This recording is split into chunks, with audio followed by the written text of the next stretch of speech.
Welcome to our YouTube channel. तो आज हम लेके आए फिजिक्स में फर्स्ट चैप्टर प्रकाश का परावर्तन रिफ्लेक्शन ऑफ लाइट। तो ये छठा टॉपिक है, बहुत बेटर है।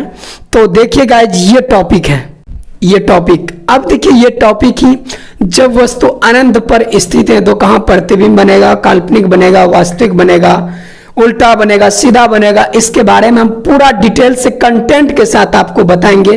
तो गाइज ये हुआ लास्ट टॉपिक, छठा टॉपिक है।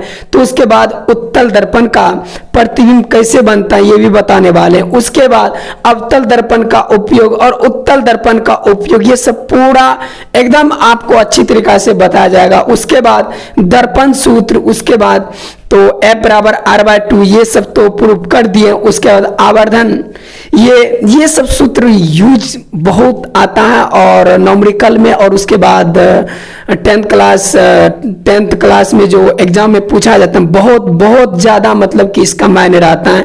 तो गाइज ये सब बहुत अच्छा टॉपिक है, इसको याद रखना है। उसके बाद देखिए इसको बताते हैं। देखो मेरे प्यारे भाई, यहां पर देखो छठा टॉपिक, जब वस्तु अनंत पर स्थित रहेगा तो क्या होगा। तो गाइज यहां पर देखना अनंत पर स्थित है। अब देखो ये ध्यान से देखना और ध्यान से समझना तो बेटर रहेगा। तो गाइज यहां पर देखना, अब देखो इसको कैसे, एक अवतल दर्पण ले लिए, ठीक है। अब देखो इसको जानते हैं P, इसको कहते हैं ध्रुव। उसके बाद इसको वक्रता केंद्र, यहां पर फोकस है F। अब देखो प्रतिबिंब कहां पर बना है, यहां पर बना है F बिंदु पर प्रधान अक्ष के साथ। अब देखो यहां पर कोई भी, यहां पर किरण है। अब देखो किरण से जब लाइट, जब प्रकाश, जब प्रकिरणन होती है, उसके बाद फॉग जो जाता है समांतर किरण में, ठीक उसी प्रकार यहां पर कहीं किरण है। उसके बाद यहां पर अवतल दर्पण पर आती है। जब आने के बाद बहुत सारा किरण जब आती है तो उसके बाद समांतर किरण में आती है। जब इस पे अवतल दर्पण पर जब पड़ती है, उसके बाद पड़ने के बाद क्या प्रकाश के परावर्तन के नियम के पालन करते हुए परावर्तित होती है। फिर उसके बाद यहां से अब देखो कहां पर मिला है, यहां पर कट किए बिंदु, दोनों स्ट्रेट लाइन कट किया है ना। तो कट करने के बाद देखिए पूरा अच्छी तरीका से बताएंगे और यहां पर वस्तु बनाया और लिख के बताएंगे और अच्छी तरीका से समझाएंगे। तो देखिए लिख दिए, ये लिख दिए हैं। अब देखना है क्या यहां पर देख एक अवतल दर्पण, ये तो आपको समझ में आ गया होगा। अब देखना है कैसे कैसे क्या हुआ, कहां पर प्रतिबिंब बना है, ठीक है। तो ये देखना है। अब देखिए दर्पण से परावर्तित होकर, क्या दर्पण से परावर्तित होकर, अब देखो ये दर्पण है, अब देखो ये सूर्य किरण से कहीं निकला है, दर्पण पर पड़ा है। उसके बाद पड़ने के बाद यहां पर देखिए फोकस तल पर, क्या फोकस तल पर एक बिंदु पर, क्या फोकस तल पर एक बिंदु पर मिलती है, एक बिंदु पर मिलती है। यहां पर मिला है फोकस तल पर एक बिंदु पर मिलती है। इसीलिए अनंत, क्या इसीलिए अनंत पर स्थित वस्तु का प्रतिबिंब A डैश और B डैश बनता है। तो आपको समझ में आया। तो अब देखो A डैश और B डैश, अब देखो यहां जो प्रतिबिंब एक वस्तु अनंत पर बनता है, पता ही नहीं चलता कहां पर वस्तु है। तो इसीलिए अनंत इन्फिनाइट पर बनाया। उसके बाद आपतित होकर परावर्तित प्रकाश का परावर्तन का नियम का पालन करते हुए एक फोकस तल एक बिंदु पर मिलती है। तो A डैश B डैश प्रतिबिंब बिंब बनाता है। तो अब देखो यहां पर प्रतिबिंब बिंब बनाया। तो अब देखो स्थित वस्तु का प्रतिबिंब A डैश B डैश बना है।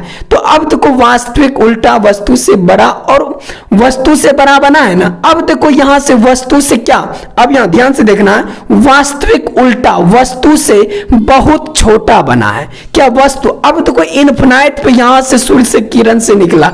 अब निकलने के बाद समांतर किरण में आने के बाद उसके बाद वस्तु इन्फिनाइट पे बना, कहां बना है कोई ठिकाना नहीं है।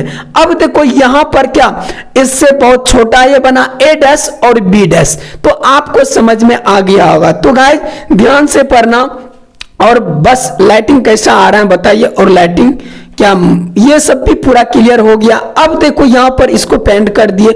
अब देखो उत्तल दर्पण, अब देखो उत्तल दर्पण भी बताएंगे, उत्तल दर्पण का प्रतिबिंब कहां बनता है।